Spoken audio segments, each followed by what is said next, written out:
Тези, както и много други рецепти, може да откриете в страницата на Бързо, лесно, вкусно в сайта на БНТ, Инстаграм и Фейсбук.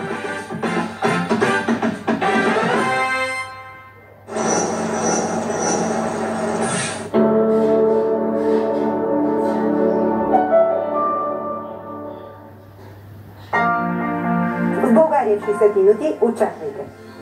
Как шофьори избягват отсечка за засичане на средна скорост по магистрала Струма?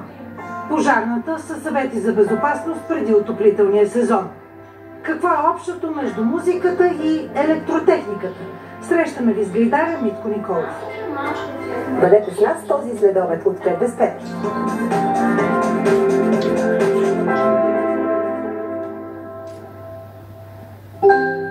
Българската национална телевизия отбелязва 100 години от рождението на големия художник с документалния филм на Ралица Димитрова «Борис Димовски. Несъгласният». Сряда в 21 часа. На прицел е миналото. 7 мъже, 7 човешки съдби, страсти, обвинения, желание за мъст.